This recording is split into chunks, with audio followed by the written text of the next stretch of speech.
#1 sa Visayas at #1 sa Mindanao.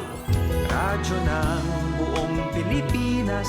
Buong karangalan ng mga radyoman ng RMN Networks ang maglilingkod sa inyo. Maraming salamat. RMN #1. Wala nang iba. Radyo mo nationwide.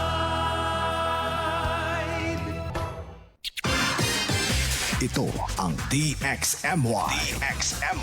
The Music and News FM station of RMN. Sa Cotabato. 90.9. DXMY.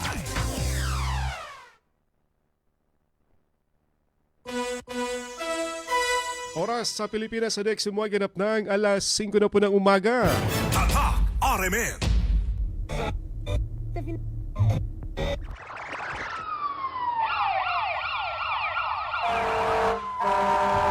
Kaganapan sa magdamag, inyo nang malalaman mula sa RMN News Center. Ito ang unang radyo, unang balita. Kinalap mula sa iba't ibang panig ng lungsod at bansa. Detalyado, walang itinatago. Ang numero unong pinapakinggan namin umaga sa bahay. Unang radyo, unang balita. Ang mga boses na kwentuhan namin mga tsuper. At tindera sa palengke.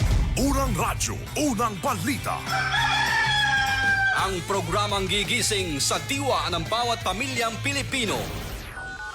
Unang radyo, unang balita. Tatak RMN, radyo mo nationwide. Sa po nga magandang umaga mga kasama, mga karadyoman, welcome sa programang Unang Radyo ng Balita ngayong araw pa ng Tuesday. 16 na po sa buwan po ng June 2026 mga kasama. Kumusta mga ka-idol? Kami po umasa na nasa maayos kayong kalagayan at malusog na pangangatawan malayo sa anumang karamdaman. Nasamahan niyo po kami hanggang alas 6 sa paghatid po namin ng inyo pong ng mga balita na kalap na inyo pong radyoman na sa nakalipas na 24 oras dito sa loob at labas nating pinakamamahal na Cotabato City sa napakarami po mga balitang dapat mo ninyong malaman. Ating kagapay this morning si Radyoman Chief Tech Alvin Castillon at si Radyoman Eric Ricardo Madamba Jr.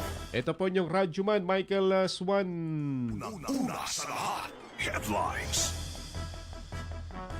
Sa katao, biktima ng pamamaril sa bayan po ng Parang sa Maguindanao del Norte kahapon. Una sa lahat, headlines. 2 katao naman nasugatan matapos na mabiktima ng pamamaril kagabi sa bayan po ng Midsayap. Una sa lahat, headlines. Colonel Erwin Tabora bagong ubalik muli sa Force Commander ng Maguindanao del Sur Provincial Mobile Force Company. Una sa lahat, headlines. 2 tulak droga arestado dito sa Cotabato City sa Mother Barangay Tamuntaka. Una sa lahat, headlines.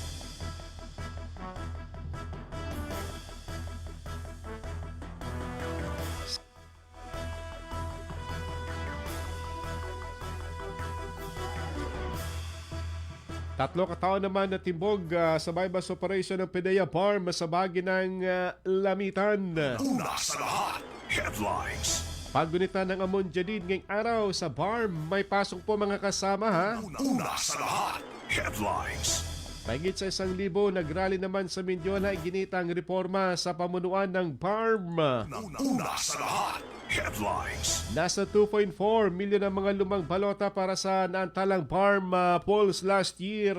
Sinira ng COMELEC. Una sa lahat, headlines. 50 housing units itatayo sa Cotabato City. Una sa lahat, headlines. Cotabato Cave, formal na rin inopen sa publiko kahapon. Una sa lahat, headlines. Aqua Park naman ng Cotabato City. Nagkaroon na rin kahapon ng soft opening dyan sa harap po ng People's Palace. Una sa lahat, headlines. Panukalang Maritime School sa Tawi-Tawi sinusulong sa Bangsamoro Government. Una sa lahat, headlines. Panukalang Research Center para sa Ligwasan Mars sinimulan ng talakayin sa BTA. Una sa lahat, headlines. Balita naman sa National. Malacanang ipinag-utos sa Senado ang special session bukas. Unang-una sa lahat, headlines. Samantala, diesel may rollback sa araw na ito. Samantalang gasolina, meron namang increase na kakarampot. Una sa lahat, headlines. Viral na pulis na bulgarang record matapos nitong ipahiya ang Napolcom Commissioner. Una sa lahat, headlines. Radyo! Kinig na ng radyo! Kinig na ng radyo! Para una ka, eto na. Lahat ng kailangan mong malamang balita, Impormasyon, reaksyon, aksyon, umaumaga. nakakarga na sa Unang radyo, unang balita. Sa bago at umarangkadang programa para sa mga naghahabol ng oras. Umaumaga, bago ka lumarga, mga kaganapan ay alam mo na. Unang radyo, unang balita. Dito lamang yan sa DXMY RMN Cotabato. Unang radyo, unang balita. Isa na namang produktong Tatak RMN. Radyo mo. Nationwide.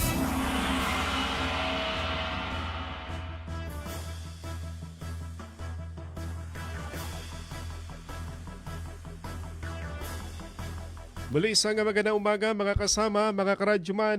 Welcome sa ating programang Unang Radyo ng Balita. Good morning sa 37 Barangay ng Cotabato City na nakatutok po sa ating programa this morning. Sa mga suki po natin sa 37 Barangay, kumusta po kayo? Sa mga nagkakapi sa mga sandaling ito, mapia-mapita sa Kanulangon San. Mamaya, ngayon Anas Coffee, mamaya naman ay Muscleman Strong Coffee. Good morning sa mga driver na Sweet Lover, Biyahing Awang Super, Village Super. Sa mga tricycle driver natin dyan sa downtown area, good morning po sa inyo. Sa mga habal-habal driver, sa mga bus driver, sa mga van driver po natin. Siyempre pa sa ating mga mangingisda at mga farmers, mapia-mapita sa Kanulangon San, sa bahagi ng SGA, sa North Cotabato, sa Maguindanao del Sur. At sa Maguindanao del Norte, sa area po ng Zamboanga Peninsula. Good morning! Sa ating Facebook page sa viewer, huwag kalimutan na i-follow at i-like at i-share yung ating balitaan para kayo po updated sa mga kaganapan dito sa ating lugar. Napakarami po mga balitang dapat po ninyong malaman. Good morning kay Manisan Jezabel sa RH Stan. Sa Sulaiman Family kay Beta Swaga Bla. Good morning sa RH 6. Kay Eliezer Clarito Robles sa bahagi daw po ng Midsayap at kay Dato Uto Utog-Uto sa bahagi ng SPDA sa Dato din Sinswat kay Simba Leo Salvador. Good morning po sa inyo kay Jun Quezan, kay Simbay Adam, kay Marvin Leon at kay Rohaila Dangenso. Good morning. Dumako tayo sa detalye po nating balita mga kasama. Malungkot na mga balita dahil sunod-sunod ito mga insidente ng pamamaril na naitala dito sa ating lugar. Dito sa bayan po ng Parang, patay ang isang lalaki matapos mabiktima ng pamamaril. Habang nagjo-jogging lamang dyan sa kaban po ng National Highway sa bayan po ng Parang sa barangay Nituan. Kamakalawa po ng hapon. Kinilala ang biktima na si Bobby Macapeges na sa ustong gulang na residente ng Sitio Miramar. Sako po ng Poblasyon 2 sa nasabing bayan. Sa inisyal na investigasyon ng Parang PNP,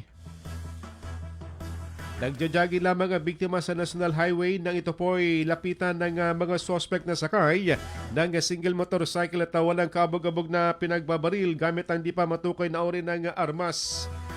Kaga naman nagsagawa ng hot pursuit operation ng tauhan ng Parang MPS. Ngunit nabigo silang mahuli ang mga dalawang suspetsado na tumakas sa di na pag-alamang direksyon. Sa ngayon, nagpapatuloy pa rin po yung follow-up investigation. Inaalam kung anong motibo sa naturang pamamaril. Unang radyo, unang balita. Dito naman sa bayan po ng Midsayap. Isang malungkot din po na balita nga nangyari sa naturang lugar na kung saan dalawa po ang sugatan matapos na mabiktima ng pamamaril sa bahagi ng Zone 2, Barangay Poblasyon 7, sako pa ng Midsayap. Kinilalang mga biktima na sina alias Tony na residente ng Kadayangan Special Geographic Area at isang alias Vicente na driver na residente ng Barangay Bual Sur. Sa inisyal na pagsisiyasat ng Midsaya PNP, bigla na lamang umanong bumulaga sa likuran ng mga biktima ang dalawang armadong kalalakihan at walang habas na pinaputukan. Ang mga ito, nagtamo ang mga biktima ng tama sa iba't ibang parte ng kanilang katawan na kaagad namang naisugod sa isang paggamutan dyan sa Midsayap. Sa ngayon, nagpapatuloy pa rin po yung follow-up investigation ng Midsaya PNP.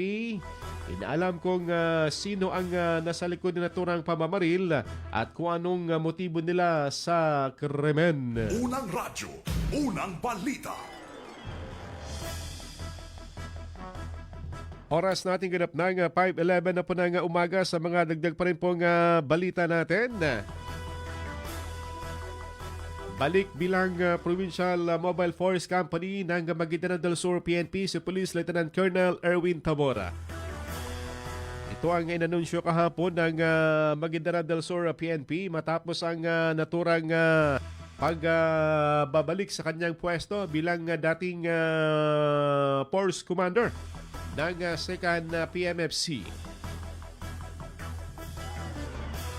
Si Tabora ay kilala bilang aktibong pulis na kung saan ay marami po mga accomplishments sa nakalipas na mga araw at na mga taon dito sa Provar. Lalo na dyan sa bagay po ng Maguindanao del Sur PPO na dati rin po siyang namuno na Force Commander. Marami namang mga lokal na pamahalaan ang nagpahayag ng buong suporta sa pagbabalik bilang Force Commander ni Colonel Tabora. Unang radyo, unang balita. Good luck, Colonel. Talagang ito yung maasahan natin na 24/7 talagang naglilingkod. Talagang hinahabol yung mga masasamang elemento. Yung mga masasamang loob na may balak pong gumawa ng illegal. Welcome back, Colonel Erwin Tabora. Manguna at tumutok sa Unang Radyo, Unang Balita! Alas 5:13 na po ng umaga mga kasama sa mga estudyante po natin. Gising na po dahil may pasok po ngayon mga kasama. Dito sa Bangsamoro Autonomous Region in Muslim Mindanao, last week pa maraming nagtatanong kung may pasok ba sa Cotabato City. At dito sa Bangsamoro Autonomous Region in Muslim Mindanao, dahil una nga nagpalabas ng deklarasyon ng NCMF mga kasama na Amon Jaded ay wala pong pasok. Pero yan po ay sa Dipangka Region 12 mga kasama at dito sa farm ay nag-anunsyo po na may pasok po sa opisina at sa mga paaralan. Nilinaw ng Bangsamoro Government na may pasok ngayon at regular na operasyon sa buong Barm Region. Ngayong paggunita po ng Amon Jaded mga kasama June 16. Ayon na sa Bangsamoro Holiday Act Baan number 39 ng Amon Jaded ay tinuturing na special working. So, ibig sabihin may klase talaga at may pasok. Dahil dito mananatiling bukas at operational ang mga tanggapan ng pamahalaan at mga paaralan at iba pang lugar na trabaho dito sa farm. At sa ating mga kaguruan na mga estudyante, gising na po dahil pasado alas 5 na po. Habang yung iba naman ay hanggang kagabi may mga doubt, may mga pag-alinlangan kung papasok ba, may klase ba. So ito na po mga kasama, meron pong pasok sa Bangsamoro Autonomous Region in Muslim Mindanao at sa Cotabato City. Nakasaad na sa batas ng holiday sa nakinikilala sa ilalim ng Presidential Decree number 1083. Ngunit hindi partikular na idineklarang regular o non-working holiday sa Baan number 39 ay otomatikong inoobserba bilang special working holiday. Unang radyo, unang balita. At least malinaw yan mga kasama para di po kayo malito Di po kayo maabsinan sa mga araw na ito mga kasama. Dahil kahapon Lunes na Lunes. Ngayon Martes walang klase kagad. Pero meron po dito sa atin sa Cotabato City.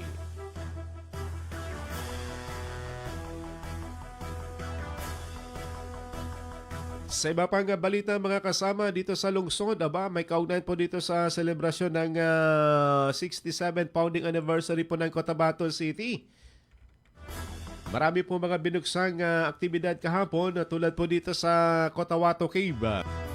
Muli po itong bubuksan na sa publiko para nang sa ganon, makita po ninyo masilayan ang loob ng Cotabato Cave na matatagpuan na sa bahagi po ng TV Juliano Avenue sa RH 1 sa Pisil sa Cotabato City. Pinangunahan kahapon ni Cotabato City Mayor Bruce Matabalaw ang pagbubukas muli sa Cotabato Cave, mga kasama. Ito po ay pinaganda, inayos para nang sa ganon ay ma-preserve po yung kagandahan ng Cotabato Cave na welcome ang lahat para bisitahin, tignan ang makasaysayang Cotabato Cave. Unang radyo, unang balita. A very unique tourism potential. No, kahit saan ka pumunta sa Pilipinas, dito ka lang makakakita ng isang cave sa gitna mismo ng city. No? And may mga septic tank sa taas. Pero awa ng Diyos, parang nasolve na natin yun, tumutulog sa loob. Alhamdulillah. So, ito ay itinaon natin sa celebration ng araw ng Cotabato. Dapat ito birthday ko daw, March 20. Diba?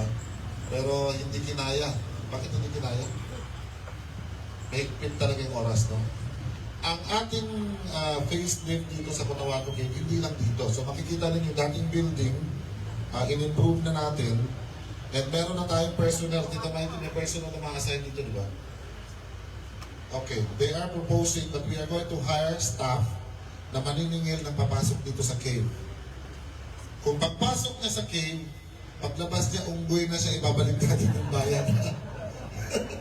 Ha? O kaya maging paniki siya paglabas, yan, dagdagan pa natin, doblehin natin yung bayan. O sinong gusto muna maging paniki dyan? Ha? Unang radyo, unang balita. Yun, may bayad pala sa mga gustong sumilip at tumingin sa Cotabato Cave na matatagpuan sa Pisil. Magkano kayang entrance dyan, Mayor? Pero dati-rati nakapasok ako dyan, kakaiba yung amoy. Sa loob ng naturang kuweba, talagang kakaiba yung amoy, mga kasama. So baka naayos na yan at ngayon ay tuloy-tuloy na maging maganda ang Cotabato Cave, mga kasama. Kahapon, formal na rin binuksan soft opening ng Aqua Park na matatagpuan dito naman sa People's Palace Ground. Ito yung fountain dyan sa harap po ng People's Palace dito sa gilid. Yung dating may parang pispan. Ito, Aqua Park na po kahapon. Pinangunahan din po ni Mayor Bruce Matabalaw ang naturang soft opening. Kasama si Cotabato City Vice Mayor Joe Hermanag at 10 City Councilor sa Cotabato City at mga department heads. Ito po ay bagong pasyalan ng mga Cotabateño. Kung sakaling kayo po ay wala pong magawa, pwede nyo pong puntahan ang Aqua Park dito sa People's Palace. Unang radyo, unang balita. Dito. Matagal na panahon nakikita natin na meron ditong body of water na hindi nagsusuicide. In fact, kung mapapansin ninyo, every time na may high tide, nag-high tide din siya. Itong ganitong tubig ngayon, medyo pababa na yung low tide na. Mamaya ng konti, I think mag-subside yung tubig. Jobert, nag-high tide, low tide pa man din siya, no? Yes, po. Until now.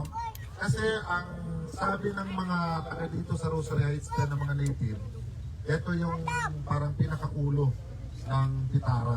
Pitara means ilog, body of water.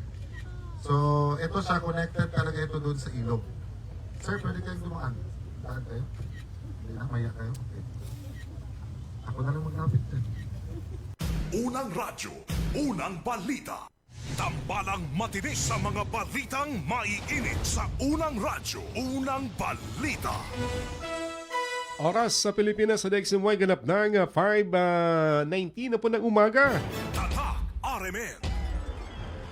Ilog pala yan na yung dating parang fish pond sa gilid ng City Hall, People's Palace. Yan pala yung ulo ng Bitara. Yung sa taas, Upper Bitara dito sa Malagapas. Atin na pong tungin, mga kasama. Report ating mga kasamang radyoman na kumala po ng balita. Sa Cotabato City, 2 drug suspect arestado dito sa bahagi ng Tamuntaka. Sa detalles, radyoman, Datwebs, abang Ronda Presinto. Timbog sa ikinasang drug bypass operation ng Police Station 3 Drug Enforcement Team ang 2 lalaking drug suspect 1:30 kahapon sa bahagi ng Purok San Francisco, Mother Barangay Tamuntaka, Cotabato City. Kinilala ni Police Station 3 Chief Police Captain Cleve Kabutahay ang mga suspek na sina Ken Makalangkat, 41 anyos at Rahib Adsal, 30 anyos, kapwa residente sa nabanggit na barangay. Nasamsam sa transaksyon ang isang pakete na naglalaman ng hininalang shabu na may bigat na 0.3 grams na nagkakalaga ng 500 pesos object of sale. Kalaboso ang dalawa sa Stasyon 3 at sasampa ng mga ito ng kasong paglabag sa RA 965 na kanilang kakaharapin. Kasama mo sa DXMY 90.9 RMN Cotabato, Radyo Manebs, Abang Tatak Arimen. Unang radyo, unang balita. Salamat, Datwab, sa balitang yan. Samantala, nakuha natin sa Radyoman Dato Jul sa kanyang report, mga kasama. Lalaki naman arestado sa Matalam matapos makuha na po ng illegal na droga. Sa search warrant implementation sa detalye sa Radyoman Dato Jul di Mapalaw. Ronda Presinto. Kalaboso ang isang lalaki matapos makuhanan ng iligal na droga sa search operation ng mga otoridad sa Barangay Kilada, Matalam sa North Cotabato madaling araw kahapon. Kinilala ang suspect na si Alex Rol, 42 anyos, walang trabaho, na ayon pa sa report ng kapulisan na recover mula sa kanyang bahay ang 4 na pakete ng pinaginalang shabu na tumitimbang ng humigit kumulang 10 gramo at may tinatayang halaga na abot sa 68,000 pesos. Isinagawang operasyon sa bisa ng search warrant na nilabas ng Regional Trial Court Branch 22 sa Kabakan, North Cotabato, kaugnay ng kasong paglabag sa Comprehensive Dangerous Drugs Act of 2002. Pinangunahan ito ng Matalam Municipal Police Station, katuwang ang iba't ibang unit ng Cotabato Police Provincial Office at PRO 12. Nasa kustodiya na ngayon ng kapulisan ang sospek habang inihanda na ang kaukulang kaso na isasampa laban sa kanya. Kasama mo sa DXMY 90.9 RMN Cotabato, Radyoman Jul di Mapalaw, Tatak RMN. Unang radyo, unang balita. Salamat, Dato Jul, sa balitang yan. Samantala,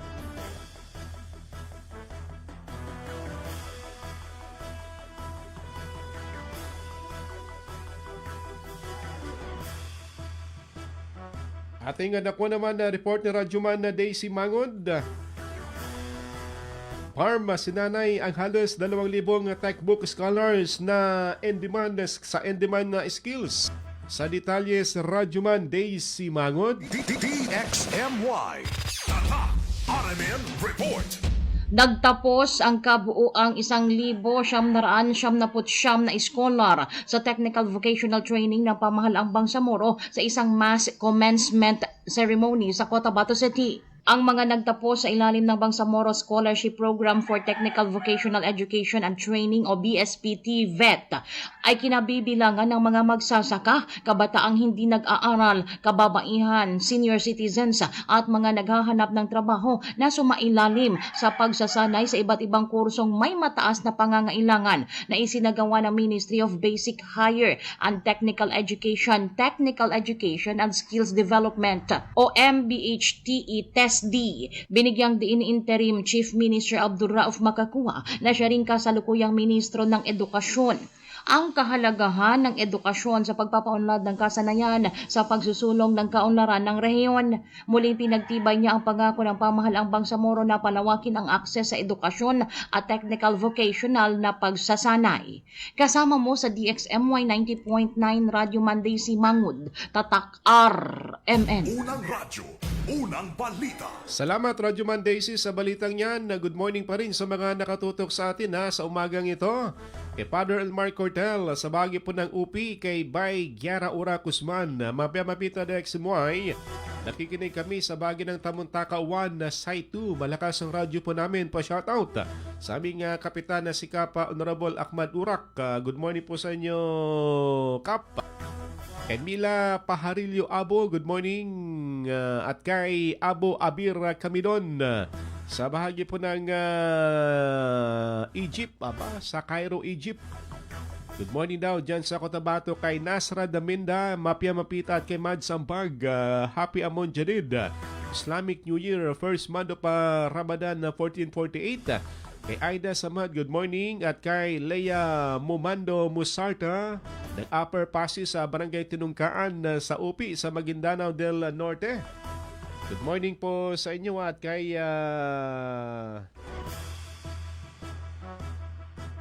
Fatima Budi. Good morning kay Tay Mustafa, kay Jainuddin Hailon ng Esperanza at kay RR Linas. Good morning kay Haya Abi sa bahagi po ng Kabasalan, Ligawasan. Kay Ali Baspar, good morning. Oras mga kasama, ganap ng 5:25 na po ng umaga. Oras na para tayo po humigop ng Masilman Strong Coffee para may lakas tayo sa buong maghapon. Mga unang balitang kailangan mong malaman. Mga isyung huhulma sa inyong kaisipan. Unang radyo, unang balita. Unang radyo, unang balita. This time check is brought to you by Tang. Himo ang ganado ang pagkaon with Tang. This time check is brought to you by ang kilala mong Alaksan, extra galing na. Up to 3 times faster versus Alaksan FR. New Alaksan Extra. That time check was brought to you by Pure Gold. Always panalo. That time check is brought to you by Centrum Silver Advance. May nutrients adjusted for age 50 plus. Tulong para malakas ang resistensya, healthy heart, and sharp memory. The #1 multivitamins for age 50 plus.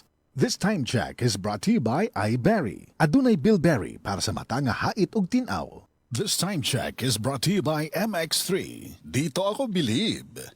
This time check is brought to you by Kidney Care. Likayi ang dialysis o ubang problema sa kidney. Mag-Kidney Care. This time check is brought to you by Milo. Drink Milo every day. This time check is brought to you by Nescafe Classic. Mag-Nescafe Classic araw-araw. 100% puro at natural. Pinakamasarap na black coffee. This time check is brought to you by Tanduay 5 years. Tibay ng loob, tibay Tanduay. Magkaiba man tayo ng karanasan, pareho naman ang gusto natin bilang Bangsamoro. Kapayapaan! Trabaho at oportunidad. Mas magandang kinabukasan. Kapag magsama-sama ang iba't ibang boses, mas lumalawak ang pag-unawa at pagtutulungan. Kaya ang Bangsamoro Federalist Party ay binubuo ng mga dating revolusyonaryo, mga lingkod bayan at ng iba't ibang sektor ng lipunan. Dahil sa pag-angat ng Bangsamoro, dapat lahat kasali. Bangsamoro Federalist Party. BFP for Bangsamoro. Para sa Bangsamoro.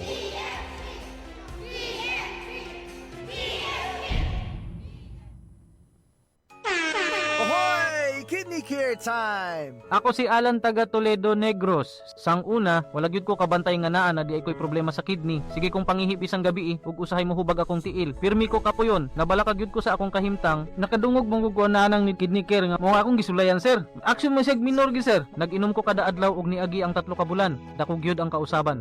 Mas gan na akong paminaw na wala tong hubag ug lagsik na akong panglawas. Salamat gyud sa Kidney Care. Ang Kidney Care ay mabibili sa Mercury Drugstore at mga suking butika. Ang Kidney Care hindi gamot at hindi dapat gamiting panggamot sa anumang uri ng sakit. It's rainy and back to school season once again mga ka-Pure Gold. Kaya't ihanda na ang mga shopping list dahil parating na ang Pure Gold Pabuhos Blowout. Big discounts on your favorite items. At may chance ka pang manalo ng 1-year free grocery for tindahan ni Aling Puring or Perks card members. Kita-kits on June 19 until June 21 for our 3-day sale at mag-enjoy ng sangkatutak na special discounts on select items. Talagang sa Pure Gold, always panalo. DTI Fair Trade Permit number FTEB 258020 series of 2026. I'm Maria Janet Azarcon from Davao City. Dancing is my passion, pero minsan, hindi maiiwasan na nakakaramdam ako ng pananakit ng tuhod. Salamat sa Panginoon, I met MX3 Capsule. Based on the Journal of Aging Research and Clinical Practice, malaking tulong ang MX3 Capsule para maibsan ang pananakit ng tuhod kasabay ng tamang pagkain at exercise. No worries na ako sa sakit ng tuhod. Thank you MX3 Capsule. Dito ako believe. Mahalagang paalala, ang MX3 capsule ay hindi gamot at hindi dapat gamiting panggamot sa anumang uri ng sakit. MX3. Dito ako believe. Ano ba yan? Isa pa nga. Ayoko talaga. Can't get the perfect shot, mga idol. Kulang ba minsan ng confidence pag tinitingnan ng skin sa pictures? Nako, ganyan din ako dati. Parang laging dull ang skin. Kahit anong lighting, kahit anong filter, kulang sa kinang. Buti na lang, gumamit ako ng bagong White Rose Papaya. May double whitening ng papaya extracts and vitamin B3. Clinically proven magpaputi in as early as 7 days with regular use. Papaya puti, papaya fast. Mga idol, eto na ang sagot. Available sa mga grocery stores at supermarkets nationwide. Bili na ng White Rose Papaya. Papaya puti, papaya fast. White Rose Papaya with vitamin B. Manufactured by ACS Manufacturing Corporation. ISO certified, world-class quality. ACS. This newscast is brought to you by Milo. Drink Milo every day. Ang balita na ito ay hatid ng Ginebra San Miguel. Tatak ng tapang, tatak Ginebra. This newscast is brought to you by iBerry. Adunay Bilberry para sa mata nga hait ug tinaw. O radyo, radyo, radyo! Kinig na ng radyo! Kinig na ng radyo! Para una ka, eto na! Lahat ng kailangan mong malamang balita, Impormasyon, reaksyon, aksyon, umaumaga. nakakarga na sa Unang radyo, unang balita. Sa bago at umarangkadang programa para sa mga naghahabol ng oras. Umaumaga, bago ka lumarga, mga kaganapan ay alam mo na. Unang radyo, unang balita. Dito lamang yan sa DXMY RMN Cotabato. Unang radyo, unang balita. Isa na namang produktong Tatak RMN. Radyo mo. Nationwide. Oras sa DXMY sa Pilipinas, ganap ng 5:31 na po ng umaga. Tatak RMN. Gaganda na ang gising nyo. Mainit na balita sasalubong sa inyo. Unang radyo, unang balita. Tuloy sa paghatid po ng mga balita nga nakalap ninyo pong Radyo Man ngayong araw po ng Martes. May sesyon sa Sangguniang Panglungsod at sa Sangguniang Panlalawigan. May klase dahil special working holiday dito sa Cotabato City at sa Bangsamoro Autonomous Region in Muslim Mindanao. Kaya sa mga estudyante, gising na po dahil alas 5:30 na po ng umaga. Good morning kay Ma'am Ruby at kay Sir Jun Lantaya dyan sa bagyo po ng Tapayan na Sultan Mastura. Always po nga nakikinig sa atin kada morning, lalo na ngayong may pasok. Ready na po sila sa paghahanda ng kanila po mga estudyante, lalo na sa almusal. Good morning kay Rigel Gornes Guerrero sa bagay ng Barangay Malamuti sa Midsayap. Kumusta sa mga taga Malamuti, sa Kimagango, sa Bulanan, sa Arizona, dyan sa uptown area o sa bulubunduking bahagi po ng Midsayap. Good morning po sa inyo kay Rohana Lintang Sali. Happy Amunjaned. Watching from Barangay Madia sa Dato Saudi. Good morning sa mga taga Madia, Dapyawan, Kitango, Ilian, Kitapok, Salbo at saan pa ba? Kabingi. Good morning sa mga taga Dato Saudi. Lalo na sa inyo pong alkalde kay Mayor Banjo. Good morning kay Dato Ibrahim Balabaran Gulam from Dato din Sinsuat.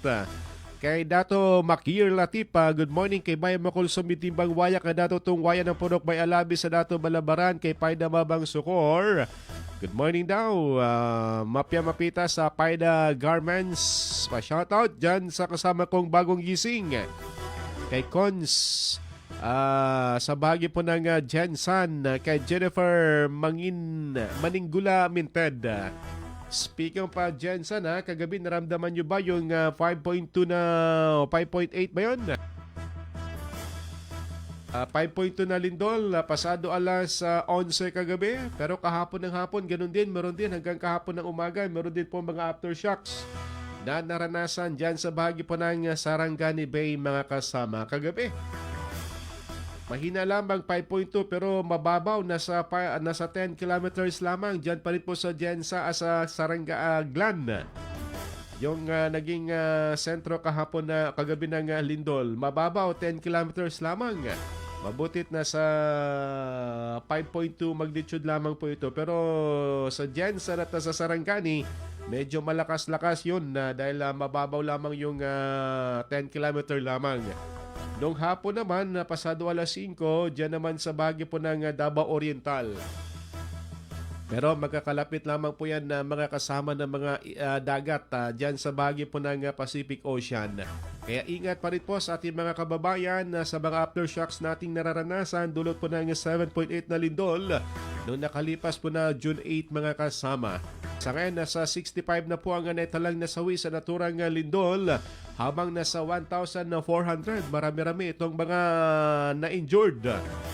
O nagtamo po ng mga pinsala, gasgas sa kanilang mga kawatan samantalang 36 pa rin ang missing mga kasama. Ito siguro yung mga natabunan ng mga pagguho po ng bundok. dyan sa bahagi po ng Sarangani Province. Samantala, naghatid po ng tulong ang Give Heart ng Maguindanao Provincial Government sa mga tinamaan po ng lindol sa Sarangani. Batay sa ulat, umabot sa 25,000 na mga pamilya na apektuhan ng naturang lindol sa Jensan. Sa ilalim ng direktiba ng Provincial Government ng Maguindanao del Sur, kaagad na nagsagwa ng Relief Medical Outreach Operation ang Give Heart upang tugunan ng mga pangailangan ng mga apektadong residente.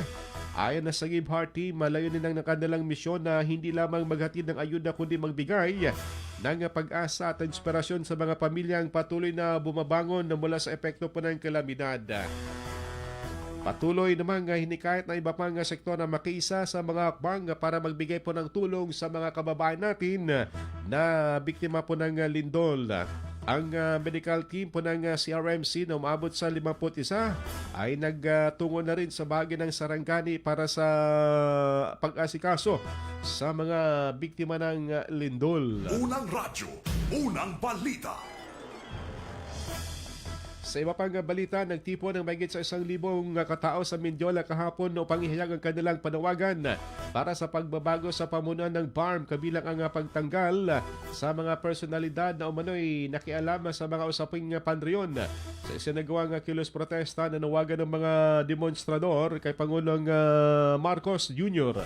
na magsagawa ng hakbang laban sa mga individual na itinuturing nilang hadlang sa maayos na pagpapatakbo ng regional autonomy. Kabilang sa kanilang binanggit si Special Assistant to the President Anton Lagdameo na iniugnay sa umano'y panghimasok sa mga gawain dito sa Bangsamoro. Unang radyo, unang balita. Dito naman sa Cotabato City, balik tayo dahil kahapon nagkaroon din po ng groundbreaking para po sa 50 pabahay. Dito sa bahagi po ng Poblasyon 8 sa Cotabato City. Ito po ay pinangunahan ng MHSD Farm ni Director General Ustad sa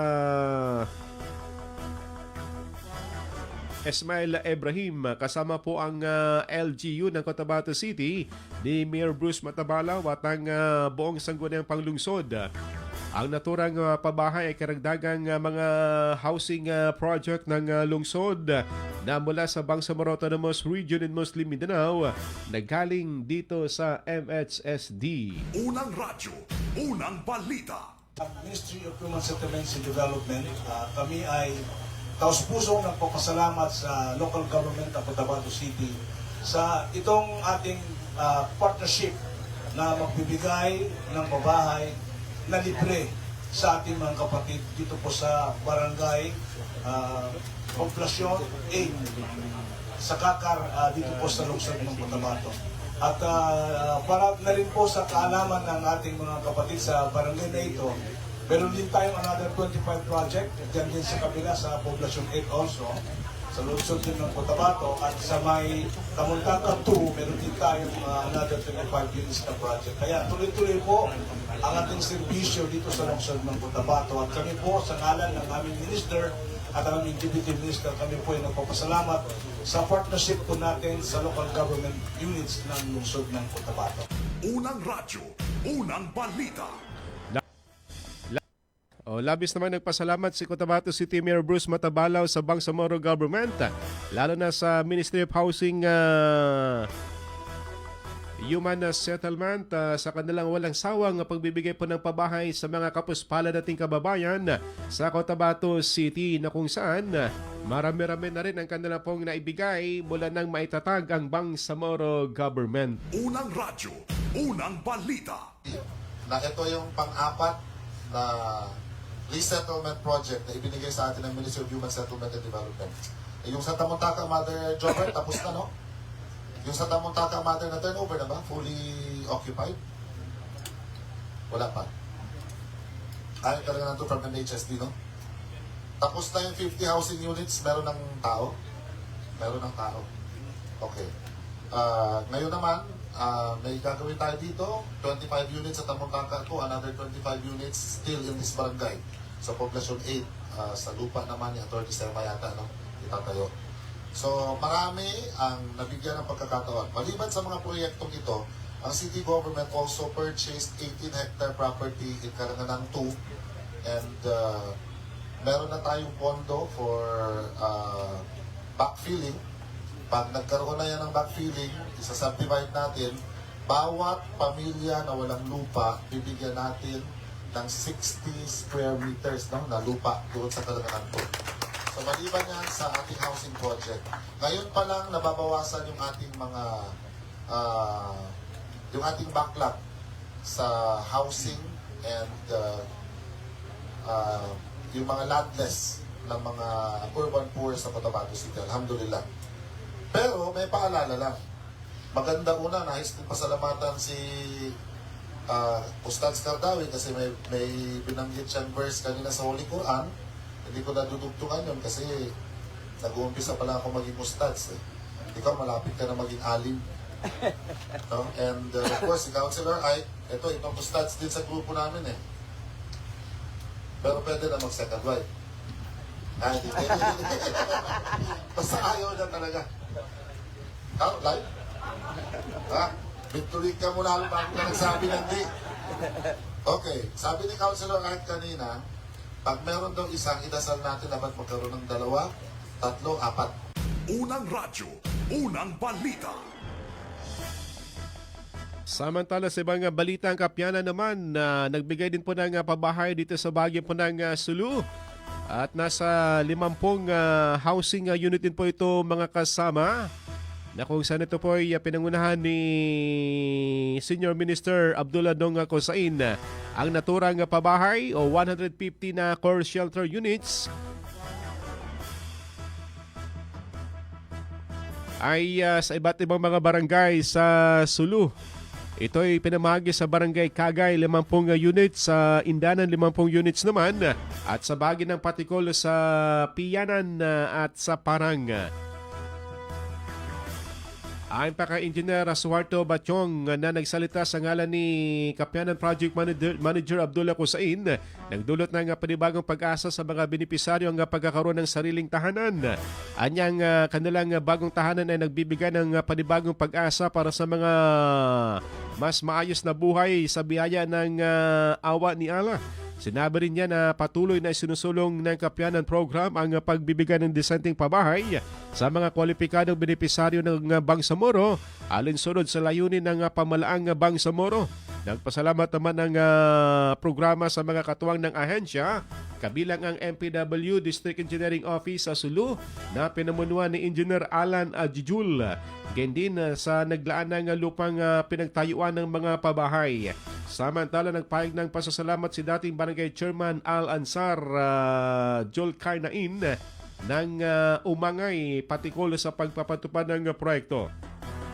Anya, marami pang pamilya mula sa mga baybaying lugar hanggang sa bulubundukin ng mabigyan ng tahanan at umasa silang mas marami pang proyektong pabahay ang maipatupad sa lugar.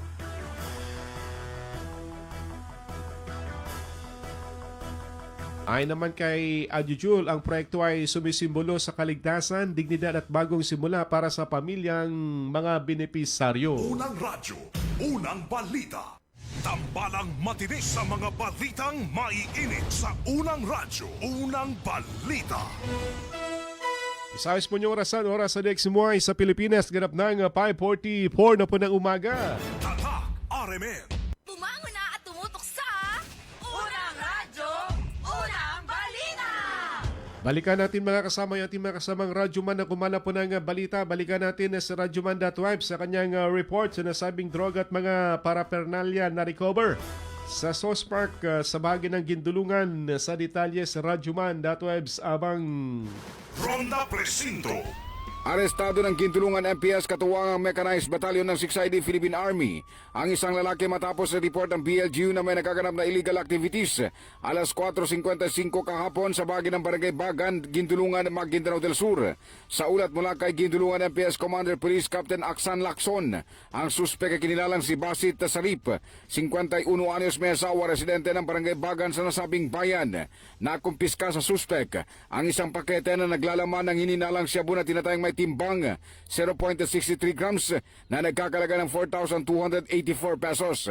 Bukod dito, ilang drug paraphernalia ang nabawi na kinabibilangan ng isang glass tube tutor, lighters, foil, kahan ng sigarilyo, wallet at iba pa. Kasalukuyang nasa kustodiya ng Gindulungan MPS ang suspek at posibleng maharap sa kasong paglabag sa RA 9165 na isasampa laban sa kanya. Kasama mo sa DXMY 90.9 RMN Cotabato, Radyo Maneps, Abang Tatak Arimen. Unang radyo, unang balita.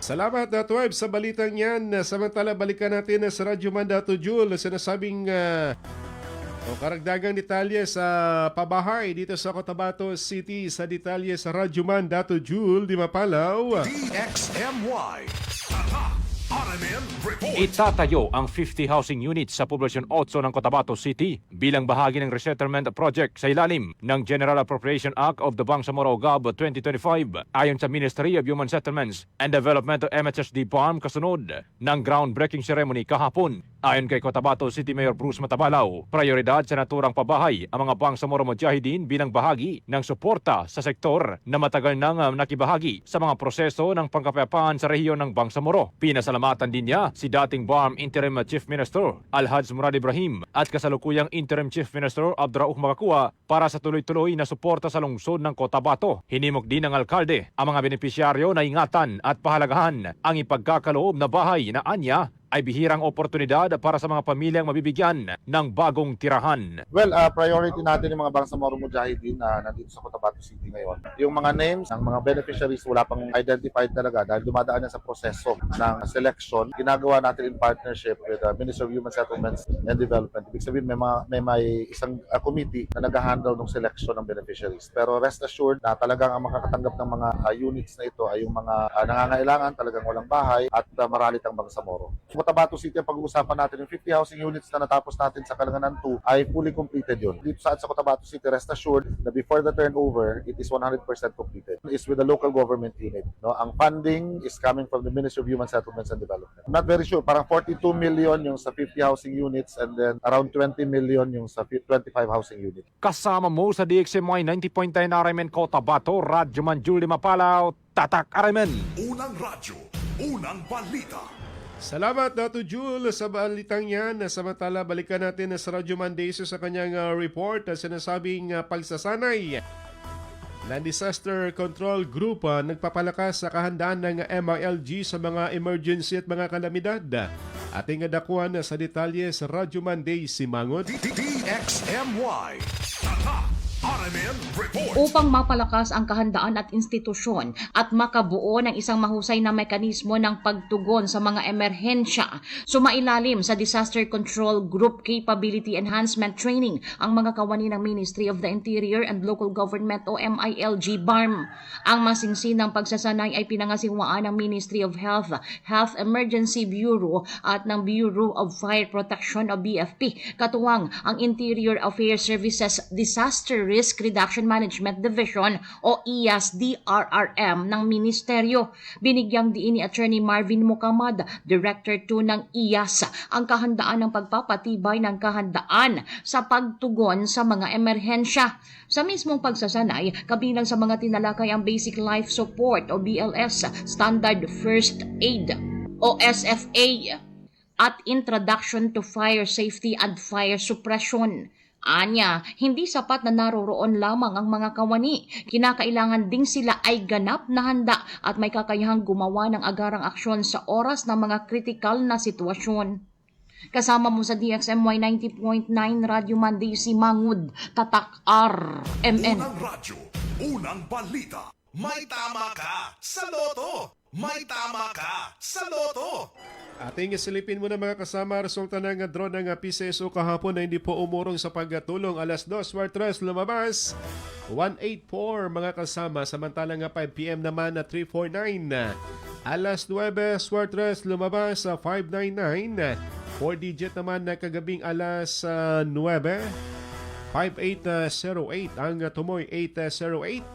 Sa milyones na pa premyo 645 na sa 60.4 million plus ang jackpot prize po natin. Winning combination 08, 44, 43, 24, 04 at 11. Dito naman nasa 655, nasa 45 million ang jackpot prize. Winning combination natin.